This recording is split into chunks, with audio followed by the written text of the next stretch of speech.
My sister, Susan, lied to our father, and he threw my son Leo's clothes and my work files onto the wet lawn. "Get out of my house," he screamed. Susan laughed. "Good luck surviving, loser." We just walked away. What they didn't know was that in 3 days, karma would hit harder than they could ever imagine. This is where the story truly begins, and you won't want to miss what happens. Make sure you're subscribed to see it through to the end. We're always curious. Where in the world are you all watching from today? Let us know in the comments. The pneumonia had settled deep in my chest, a rattling, wet weight that made every breath feel like I was inhaling crushed glass. I was on the sofa, wrapped in the Afghan my mother had knitted years ago when the screaming started. It wasn't just a regular argument, it was a performance, and I recognized the star. "She's a viper, Dad," my sister Susan shrieked, her voice echoing from the kitchen. "I saw the paperwork on her laptop. She's trying to have you declared incompetent. She wants to put you in a home and sell your house." I coughed, a racking, painful spasm that left me dizzy. "Susan, what are you talking about?" I called out, my voice a hoarse whisper. My father, Connor, a man I hadn't seen raise his voice in the year since Mom died, stormed into the living room. His face was a terrifying shade of purple, his eyes bulging with a rage I had never seen directed at me.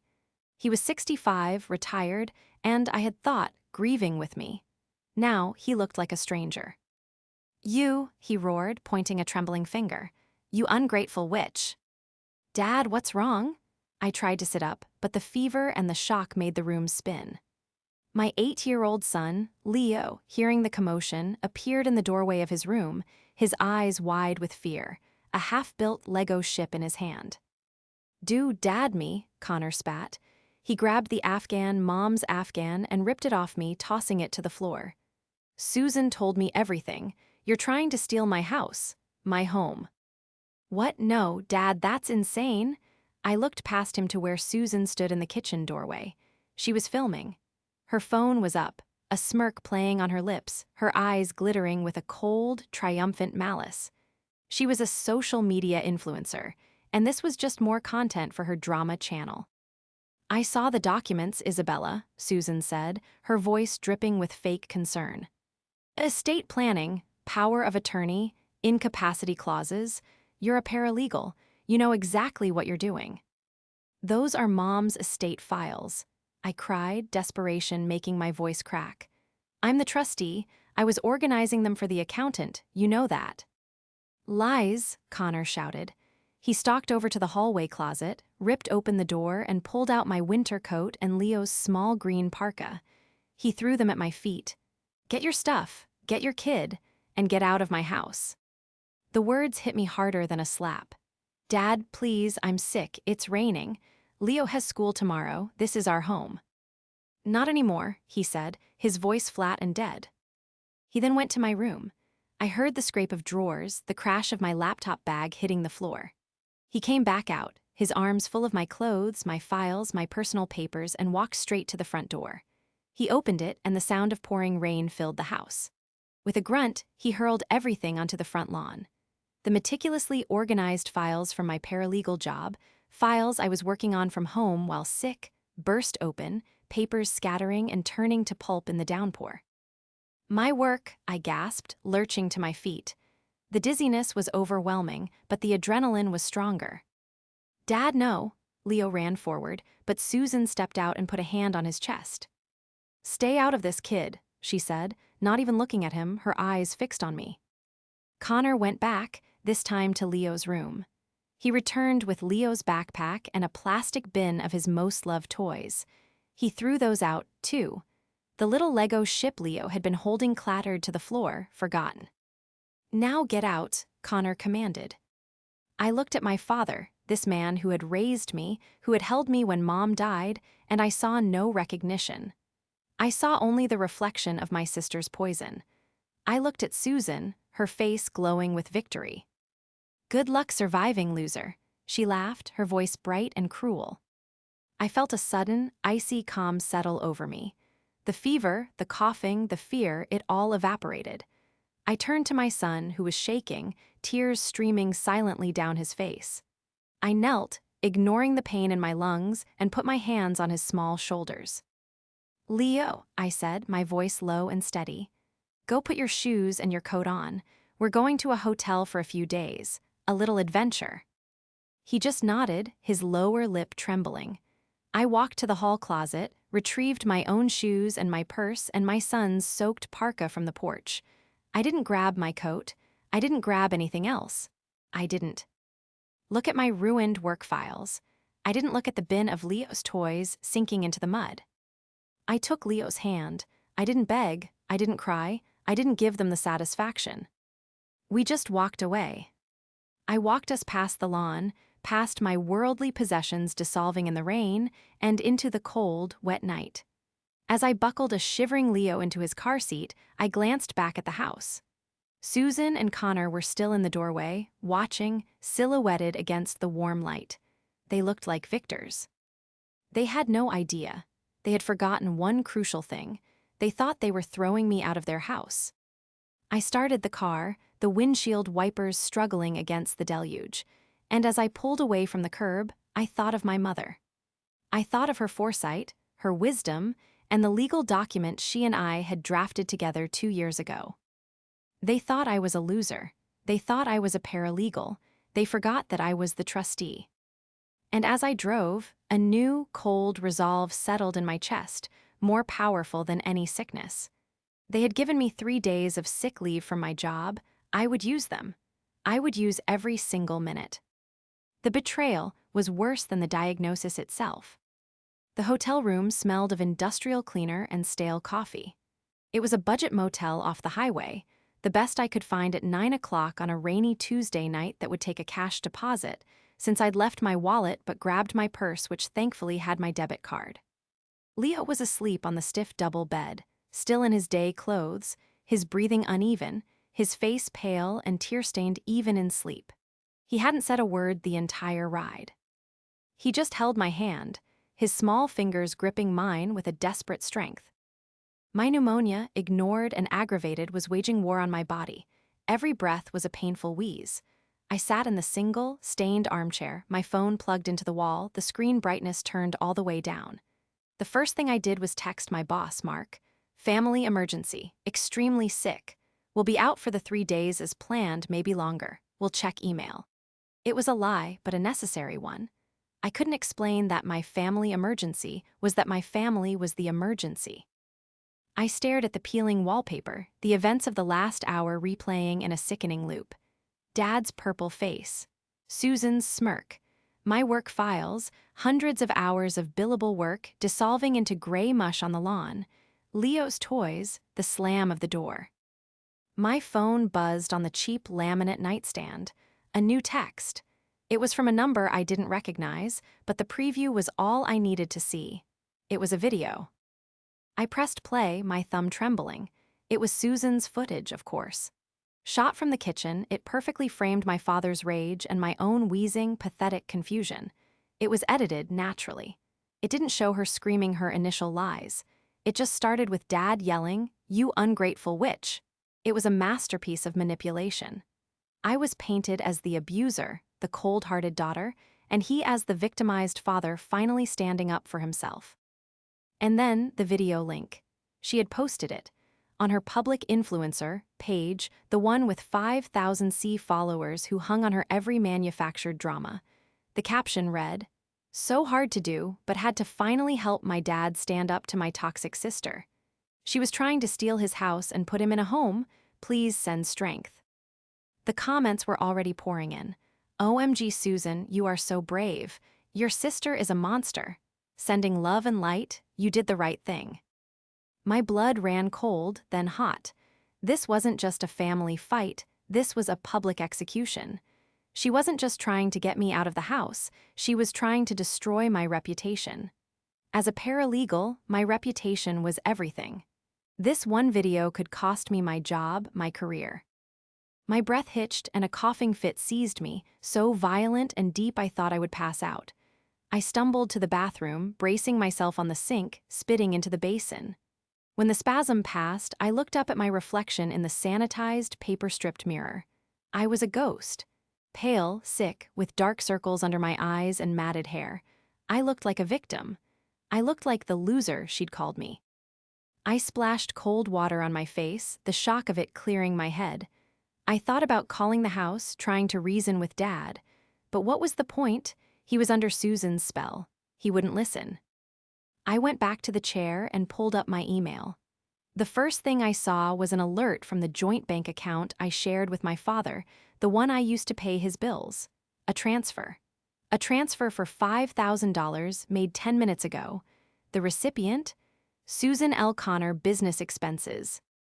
She wasn't just slandering me, she was robbing him. A new kind of anger, cold and sharp, cut through the fever fog. This wasn't grief.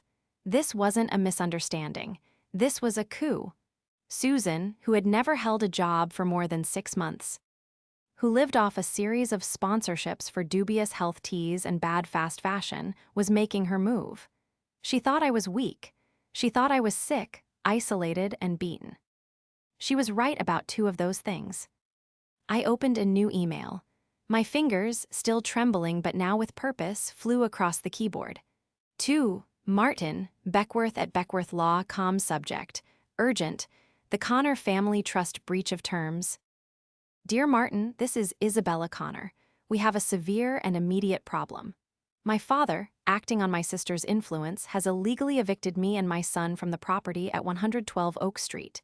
He is in breach of the life tenancy agreement, and Susan is already committing financial exploitation. I am sick, and I am with Leo at a hotel. I have the video she posted. I have the bank transfer. I need the 3-day eviction notice drawn up for Susan. I need the formal cease and desist for Connor. I need it all, Martin, and I need it by Thursday. They've forgotten who's in charge. Best, Isabella. Martin Beckworth had been my mother's lawyer. He was the one who had helped us draft the trust, who had warned Mom about Susan's profligate ways. He was old school, tough, and he hated bullies. I hit send. The whoosh sound was the quietest, most satisfying sound I had ever heard. I turned my phone off, silencing the incoming stream of hate from Susan's followers. I took a deep, rattling breath and lay down on the other bed, pulling the thin comforter over me. Leo whimpered in his sleep and rolled over. I would take him to school in the morning. I would go to a walk-in clinic and get antibiotics. I would drink tea and I would rest. I would do exactly what my father and sister were not expecting me to do. I would disappear. For 3 days. They thought I was running. They thought I was hiding in shame. But they had forgotten one crucial thing. They had forgotten my mother. And they had definitely forgotten about the power of an irrevocable trust. I wasn't running. I was reloading. My mother, Eleanor, was a planner. She was a kind, gentle woman who loved gardening and baking bread, but underneath that soft exterior was a mind as sharp and organized as the legal files she kept for her small accounting business. She loved both her daughters, but she was not blind. She saw me, her little paralegal, meticulously balancing my checkbook since I was 16. And she saw Susan, her wild spirit, who had a charm that could talk a bird from a tree and a credit history that looked like a wildfire. After my divorce, when I was left emotionally and financially shattered, it was Mom and Dad who opened their home to me and a 3-year-old Leo. "This is your home, Isabella, always," Mom had said, hugging me on the porch. "You get back on your feet. You take your time." And I did. I got the paralegal certificate. I found a good job at a downtown firm. I saved. I paid my parents' rent, even when they insisted I didn't have to. I cooked, I cleaned, I took care of the yard. When Mom got sick, I was the one who managed the doctor's appointments, the insurance paperwork, and the late-night vigil. I held her hand as she slipped away, my father crumbling on the other side of the bed. After the funeral, I stayed. Connor, my father, was a ghost of himself. He, who had always been so strong and decisive, was adrift. He needed me. He needed Leo's laughter in the empty halls, so we stayed. I took over all the finances, paying the mortgage, the utilities, the taxes, all from the accounts Mom and I had carefully structured. It was a quiet, stable, healing life. Until Susan arrived, 6 months later, in a cloud of drama and debt. Her influencer career in the city had apparently imploded. A brand deal had gone south, a landlord was suing her for back rent, and her flashy car was, she claimed, stolen, though the truth probably involved a repo man. She showed up on the doorstep with 6 suitcases and a tear-streaked face. "Dad, I have nowhere else to go," she'd wailed. Connor, desperate for a familiar piece of his past, a reminder of a life before grief, welcomed her with open arms. "Of course, Susie, this is your home." From the moment she moved in, the atmosphere in the house curdled. Susan treated the home like a 5-star hotel and me like the housekeeping staff. She slept until noon, emerging in a silk robe to loudly film herself, making a smoothie, using the expensive organic produce I bought for her followers. She'd talk for hours about content and engagement and building her brand, which seemed to consist entirely of taking pouty photos and complaining about her haters. She never washed a dish. She never did a load of laundry. She never offered to chip in for groceries. Instead, she began a subtle campaign of undermining me to our father. "Did you know Isabella is putting whole life insurance on you, Daddy?" she'd ask at dinner, her voice full of faux innocence. "It's just weird, like she's waiting for you to die." "I'm not," I'd say, exhausted. "It's the same policy Mom had. It's to cover funeral costs. We've talked about this." "Still," she'd murmur, "it's morbid." "Gosh, Isabella, you're always in your office," she'd complain, walking past the small desk I'd set up in the den. "Don't you ever spend time with your own father? You're always just working." "My work is paying the bills, Susan," I'd reply, not looking up from the stack of files. So defensive, I was just making an observation. Her favorite target, however, was my job. She couldn't understand it, so she belittled it. "You're just a paralegal, right? Like a secretary for a lawyer? It's a bit more complex than that," I'd say through gritted teeth. "Whatever, I just think it's sad you're so stuck in this tiny town, in Dad's house, with your kid." She'd wave a hand dismissively, her array of silver rings glittering. But her real interest, her pointed interest, was always the house. "This house has great bones," she'd say, pacing the living room, phone in hand as if framing a shot. "I could totally flip this. New floors, open-plan kitchen. It would be an amazing backdrop for my brand." "It's Mom's house," I'd say, my voice sharper than I intended. "It's Dad's house, Isabella," she'd correct me, her smile tight. "And he's not going to be around forever, right?" That was the line that always made my stomach clench. It was the undercurrent of everything she did. She was waiting. She saw our father not as a person, but as an obstacle. She saw me not as a sister, but as a competitor. And she saw Leo. She didn't see Leo at all. The lie she told, the one that got me thrown out, wasn't a spur-of-the-moment thing. It was a calculated masterpiece. She had seen me at my desk, organizing Mom's estate files. She had seen the letterhead from Beckworth Law. She had seen the words incapacity and trustee. She didn't understand what they meant. Her mind wasn't built for legal nuance. She just twisted them into the most monstrous, believable story she could. And our father, lost in his grief and terrified of losing control, of being seen as old, was fertile ground for her poisonous seeds. She had convinced him that the daughter who had nursed her mother, balanced his books, and raised his grandson under his roof was, in fact, a monster scheming to lock him away. She had turned my quiet competence into a weapon against me. My stability became a threat. My profession became the proof of my treachery. As I sat in that dark hotel room, the antibiotics from the clinic finally starting to dull the razor's edge of the pneumonia, I understood. Susan didn't just want me gone. She wanted to be me. She wanted the stability, the respect, the house, all of it. But she didn't want to do the work. She just wanted to take my place. And in that moment, I knew I couldn't just take the house back. I had to dismantle the very foundation of her power. She had used lies. I would use the truth. And my truth was written on 32-pound weight paper, signed, notarized, and filed with the county registrar. Day one was about survival. I took Leo to school, lying through my teeth to his teacher that we'd had a burst pipe and were staying at a hotel. I felt the shame of the lie, but the truth was impossible. I spent the rest of the morning in the fluorescent hell of a walk-in clinic, where a stern but kind doctor diagnosed me with acute pneumonia, gave me a powerful antibiotic shot, and ordered me to rest. "You should be in a hospital," she'd said. "Not an option," I'd wheezed. I spent the afternoon in the hotel bed, laptop perched on my knees. The first email I received was from Martin Beckworth. It was short and to the point. "Isabella, the video is appalling. The bank transfer is definitive. I've already spoken to my PI. He'll start digging into Susan's city life first thing. The documents will be ready for signature by tomorrow afternoon. The service is scheduled for Thursday at 10 a.m. Rest. Get better. We handle the rest." I felt a wave of relief so profound it almost made me dizzy. I wasn't alone. I slept for 6 hours, a deep, fevered, antibiotic-fueled sleep. When I woke, it was dark. I checked my email. There was a new message, this one from the private investigator, a man named Mr. Klein. Subject: Preliminary findings, Susan L. Connor. The attached report was illuminating. Susan had not, in fact, left the city because a brand deal went south. She had left because a warrant had been issued. She hadn't just forgotten to pay her landlord. She had been running a scam, subletting her rent-controlled apartment at 3 times the price on an illicit short-term rental site, a clear violation of her lease.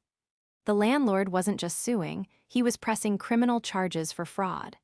The stolen car? Repossessed, after she'd missed 6 payments. But that wasn't the worst of it.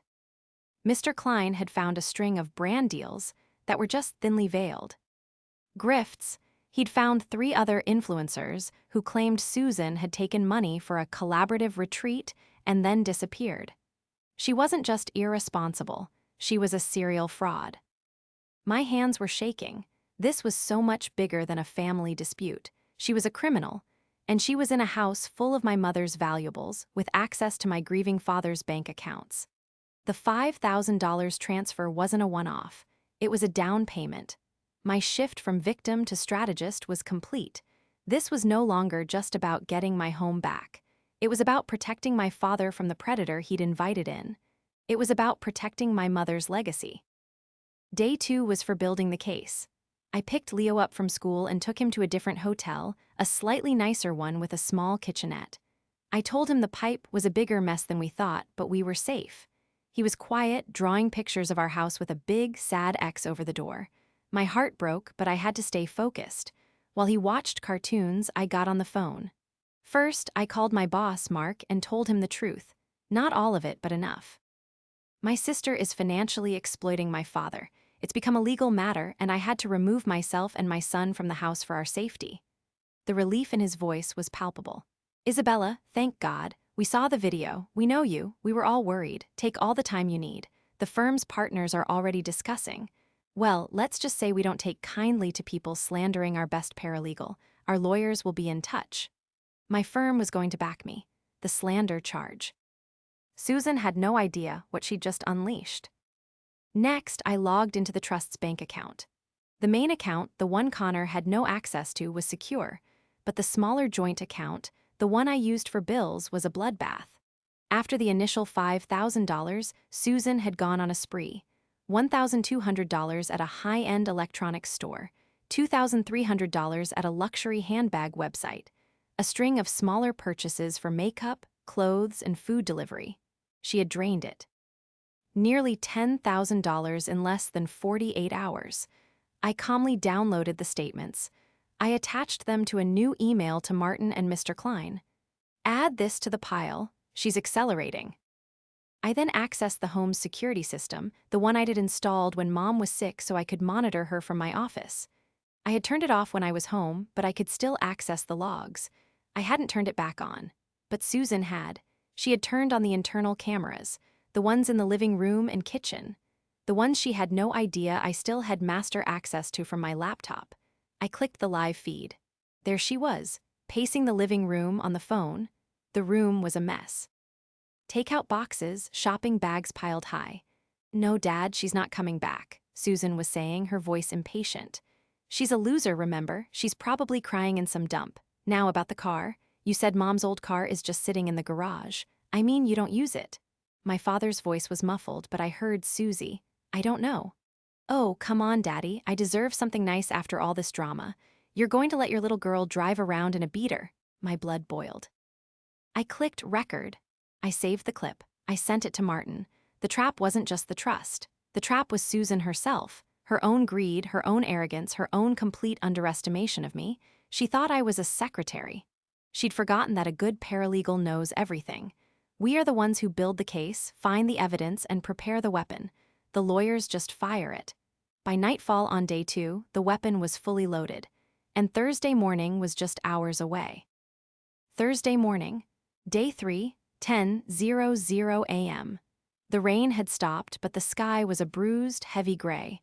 I pulled my car up to the curb a block away from the house. In the passenger seat sat Martin Beckworth, tall and immaculate in a dark gray suit, a thick leather briefcase on his lap. In the car behind us was a sheriff's deputy, his cruiser idling quietly. I was not the same woman who had left this street. The pneumonia was still rattling in my chest, but the antibiotics had beaten back the fever. The exhaustion was gone, replaced by a sharp, humming adrenaline. My hair was pulled back in a severe bun. I was wearing my best court outfit, a sharp black pantsuit, a crisp white blouse. I was no longer Isabella, the victim. I was Ms. Connor, the trustee. Leo was safe at school, blissfully unaware, thinking I was at a very important work meeting. "Are you ready for this, Isabella?" Martin asked, his voice a low rumble. "I'm ready," I said. "Let's go." We walked up the path. My ruined files were gone. The bin of Leo's toys was gone. The lawn looked fine, as if nothing had happened. I didn't knock. I used my key. The lock clicked and I pushed the door open. The smell hit me first. Stale cigarettes, Dad had quit 20 years ago, and rotting fast food. The Iving room was unrecognizable. Shopping bags from Gucci and Sephora were piled on the sofa. Takeout boxes were stacked on the coffee table. Susan was on the floor, cross-legged in her pajamas, filming herself with a new camera, the one I now knew she'd bought with Dad's money. "And so," she was saying to the lens, pouting, "it's just been so hard, but your support means the world to me. My dad is finally safe, and we're just healing." "Susan," I said. My voice was quiet, but it cut through the room like a scalpel. Susan shrieked, dropping the camera. She scrambled to her feet. "What are you doing here? Get out, I'm calling the police." "We're already here," said the deputy, stepping in behind me. His large presence seemed to suck all the air out of the room. Susan's face went from smug to confused to pale white in about 3 seconds. What is this?" My father, Connor, appeared from the kitchen, a half-eaten donut in his hand. He was wearing a stained bathrobe. "Isabella, what is the meaning of this? I told you to get out." "Good morning, Mr. Connor," Martin Beckworth said, stepping forward. He placed his briefcase on the one clear spot on the dining room table. "I am Martin Beckworth. I was your late wife's attorney, and I am the legal counsel for the Alina Connor Irrevocable Trust." "The what?" Connor said, looking lost. "The trust, Dad," I said, my voice cold. "The one Mom set up to protect the family assets. The one she set up to protect you from her." I pointed at Susan. "What is she talking about?" Susan snapped, her eyes darting between me and the deputy. Martin clicked open his briefcase. "Miss Susan Connor," he said, pulling out a sheaf of papers. "This is a formal 3-day eviction notice. You are to vacate this property immediately. As you are not a tenant but an unauthorized occupant, your 3 days are a courtesy." "Eviction." Susan laughed, a high, thin sound. "You can't evict me. This is my father's house." "No, it isn't," I said, finally letting the full weight of the truth land. "It hasn't been Dad's house for 2 years. It's my house." I watched the blood drain from my father's face. "Isabella." "What?" "This house, 112 Oak Street," Martin continued, his voice a calm, legal drone, "along with the majority of your late wife's liquid assets, was placed in an irrevocable trust. Your daughter Isabella was named the sole, acting trustee. You, Mr. Connor, were granted life tenancy." "See," Connor said, grasping at straws. "Life tenancy, I live here, and I say she," he pointed at me, "gets out." Martin held up a hand. "Your life tenancy, Mr. Connor, is conditional. It is conditional on you maintaining the property and, most importantly, not engaging in any action that harasses, endangers, or otherwise impedes the duties of the trustee." He pulled out a second document. "This is a formal cease and desist. By throwing the trustee and her minor child out of the property, you have already violated those terms. By allowing your other daughter to drain the joint operating account, you are in catastrophic breach." The joint account?" Connor stammered. "The $10,000, Dad," I said. The money Susan spent in the last 48 hours, the new camera, the purse, the clothes. Susan finally found her voice. It was a roar of pure, desperate rage. "You're lying, you're a witch, you tricked Mom, you tricked all of us." She lunged at me. The deputy didn't even flinch. He simply put out a massive arm and stopped her cold. "Ma'am, I suggest you stay calm." "And one more thing," Martin said, pulling a third document from his case. "This is a restraining order. You are to stay 500 feet away from your sister, your nephew, and this property." "And this," he said, handing her a thick packet, "is a preliminary report from a private investigator, which we are submitting to the police, detailing your fraudulent activities in New York, as well as the elder financial abuse you have been committing here. The $10,000 you stole, we're pressing charges." That was the moment Susan broke. The influencer mask melted away. The golden child evaporated. What was left was a terrified, cornered animal. "No, no, you can't." She whimpered, looking at Connor. "Daddy, she's lying, tell her she's lying." My father, Connor, just stared at the papers in Martin's hand. He looked at the shopping bags, he looked at the new camera. And then he looked at me standing there in my suit, the key to the house still in my hand. "Issa, Bella," he whispered, "your mother." "Mom knew," I said, my voice softening for just a second. "She knew Susan, and she loved you. She wanted to make sure you were safe. She wanted to make sure we were safe. She made me promise I would protect her legacy. And that is exactly what I am doing." Susan's fake threats and lies were nothing. They were a house of cards. I had just hit her with a hurricane of notarized, legally binding truth, and her entire world was collapsing. The immediate aftermath was chaotic. Susan, predictably, did not go quietly. The moment the deputy's arm retracted, she began a new performance. This one wasn't for her followers, it was for an audience of one. "Daddy," she wailed, collapsing onto the floor in a puddle of silk pajamas. "Don't let them do this. She's poisoning you against me. She's the one who's lying. She's always been jealous of me. Always." Connor, my father, was frozen. He was a statue of a man, his face gray, the half-eaten donut still clutched in his hand. He looked from Susan's prostrate form to the impenetrable legal documents on the table. He was a man caught between the lie he wanted to believe and the truth he couldn't escape. "Mr. Connor," the deputy said, his voice now a steel command. "This is a civil matter, but this woman," he gestured to Susan, "has been served. She needs to pack a bag and leave the premises. If she refuses, she will be trespassing." "Trespassing?" Susan shrieked from the floor. "In my own home? It is not your home, ma'am," the deputy said with tired patience. "Daddy, do something." This was the moment, the pivot point. My father had to choose. He looked at me. His eyes were pleading. Pleading for me to make it stop, to rewind time, to make me the liar so he wouldn't have to face his own catastrophic failure of judgment. "Dad," I said, my voice steady, betraying none of the roiling emotions inside me. "You have two options. You can respect the terms of Mom's trust, the trust you signed off on 2 years ago as her husband, and you can stay here as her life tenant. Or you can side with her," I pointed to Susan, "and I will have Martin file for your removal on the grounds of violating the tenancy and facilitating felony-level financial abuse. You will have 30 days. "You'd kick your own father out?" he whispered, horrified. "You kicked your own daughter and grandson out," I replied, the words hanging in the stale air. "While I was sick, you threw my child's toys in the mud. You let her steal $10,000. Do not talk to me about loyalty, Dad. You have 3 days to decide, the same 3 days you gave me." The fight drained out of him. He looked old, older than his 65 years. He looked defeated. He slowly turned to Susan. "Susie, get your things." The wail Susan let out was primal. It was the sound of a parasite being ripped from its host. "You're choosing her? After everything I did for you? After I protected you from her?" "Get your things," he repeated, his voice a dead monotone. It took her an hour. An hour of screaming, crying, slamming doors, and throwing things. The deputy and I stood in the living room while Martin calmly took a photographic inventory of the damage. Susan emerged, dragging her 6 suitcases, her face a blotchy, tear-streaked mask of pure hatred. She paused at the door and pointed a trembling finger at me. "You will never be happy, Isabella. You're a cold, heartless." "Goodbye, Susan," I said, not even looking up from the inventory list Martin was showing me.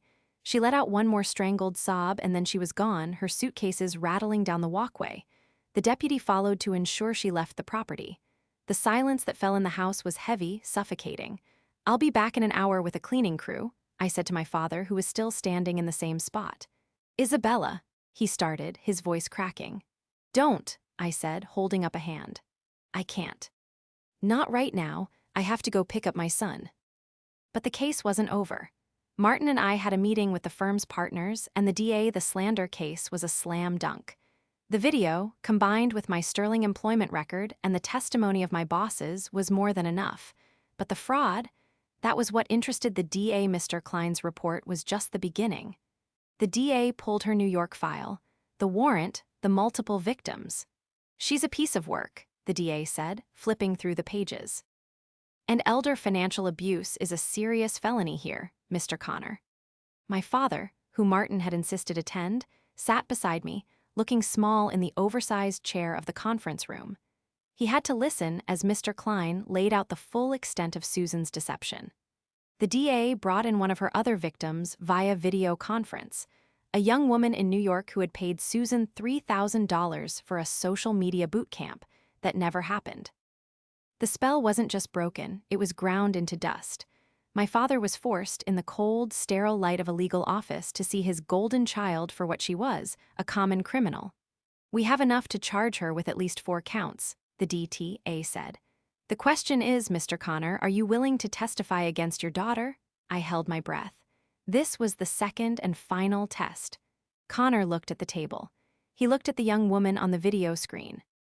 He looked at me, his daughter who he had betrayed. He took a deep, shuddering breath. "My wife, Alina, she knew all. Along, she tried to protect us." He looked at the DA. "Yes, I will." The irrefutable proof wasn't just the bank statements or the video. It was the testimony of a stranger, a past victim that finally, irrevocably, broke the bond. My father had to see that we weren't special. We weren't a family dispute. We were just the latest in a long line of Susan's victims. And with that, the case was sealed. The public showdown wasn't a party or a family dinner. It was a courtroom. 3 months had passed. 3 months of Leo and I living in the house and my father living in the guest room. It was a cold, quiet truce. He was respectful. He was quiet. He was drowning in his shame. He had apologized, a quiet, broken "I'm sorry, Isabella," but I wasn't ready to hear it. Not yet. Susan, in her infinite arrogance, had pled not guilty. She had convinced herself, and apparently her exhausted public defender, that this was all a family misunderstanding, blown out of proportion by a jealous, controlling sister. She believed she could charm a jury just as she had charmed our father.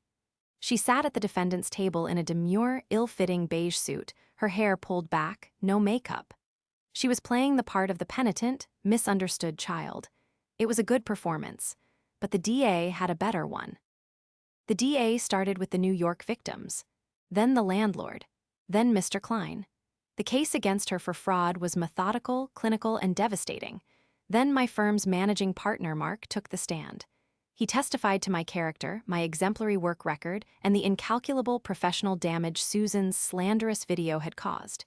He produced emails from clients who had paused their work with us, citing concerns after the video went viral. Then it was my turn. I walked to the stand, my head held high. I told my story. Quietly, factually, I spoke of the pneumonia, I spoke of the rain, I spoke of Leo's toys on the lawn, I spoke of the $10,000. Susan's lawyer on cross-examination tried to paint me as cold, calculating. "Isn't it true, Ms. Connor, that you set this all up, that you knew about this trust and held it over your father's head?"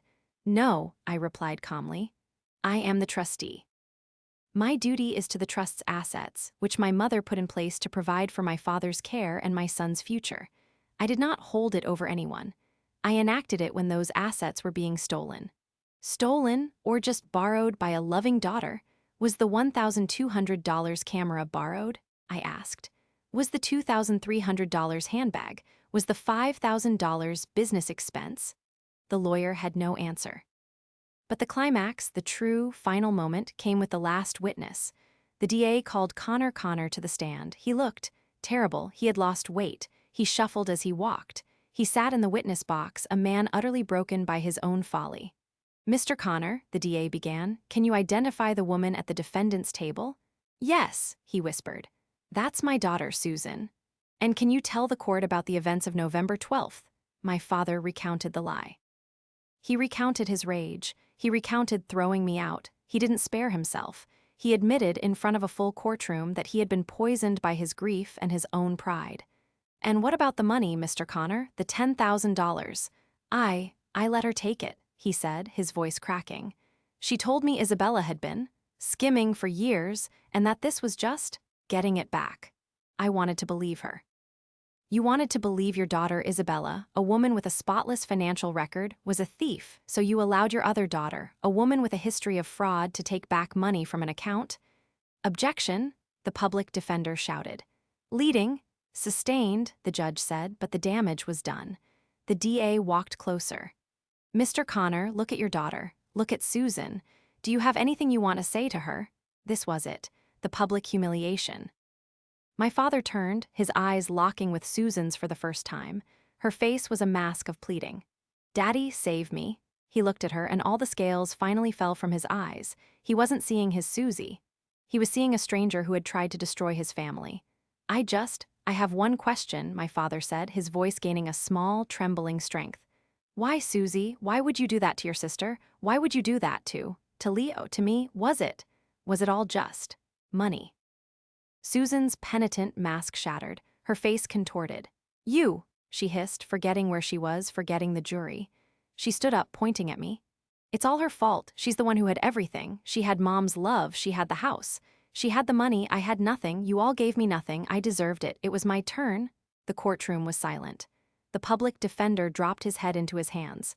Susan had just confessed. Not just to the crime, but to the motive, the jealousy, the malice. She had in one public, humiliating outburst confirmed everything. The judge banged his gavel. Order, order, the witness will, but it was over. My father in that moment had his final realization. He had made his choice. He had testified. And Susan, in response, had shown him exactly who she was. She had broken free of her own trap, only to run headfirst into one of her own making. The loser had just won. The jury's deliberation was short. Susan was found guilty on all counts. The judge, citing her complete lack of remorse, her history of fraud, and the callous and calculated nature of her crimes, especially the elder financial abuse and the slander of a legal professional, sentenced her to 3 years in state prison. The restitution, for both the trust and the New York victims, was in the 6-figure range. She would be in debt for the rest of her life.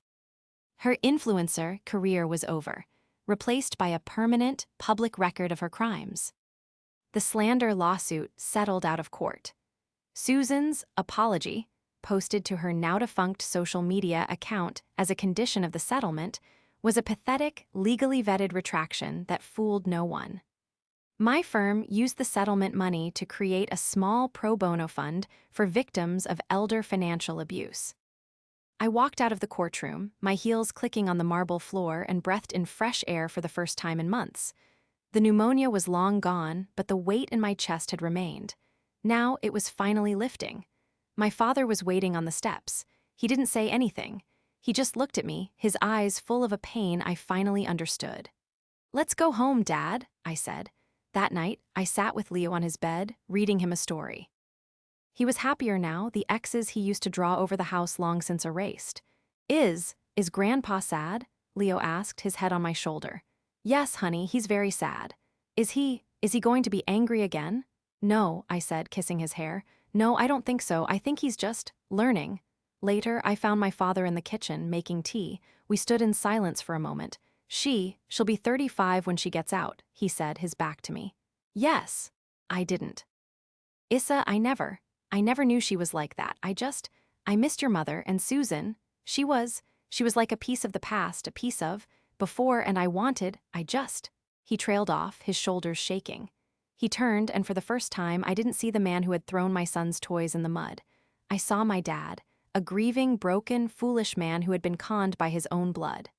"I am so sorry, Isabella," he whispered, and this time the apology landed. "I am so sorry, for Leo, for your job, for everything." I didn't rush to forgive him. It wasn't a movie. It wasn't a magic fix, but it was a start. "I know, Dad," I said, handing him a mug. "We've got a lot of cleaning up to do." In the following months, he started to try. He went to grief counseling. He started helping with Leo, taking him to baseball practice.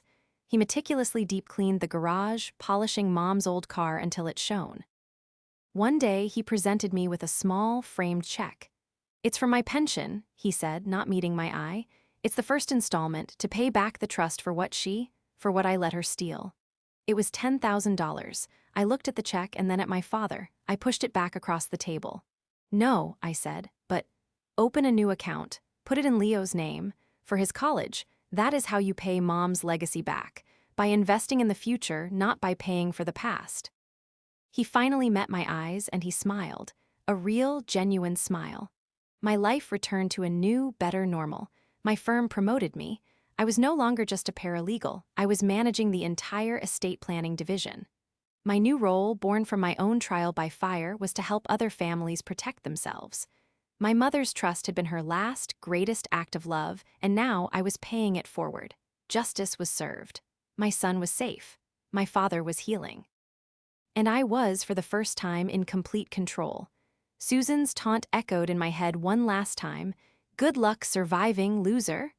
I looked around my kitchen, at my son's artwork on the fridge, at my father reading a book on the porch.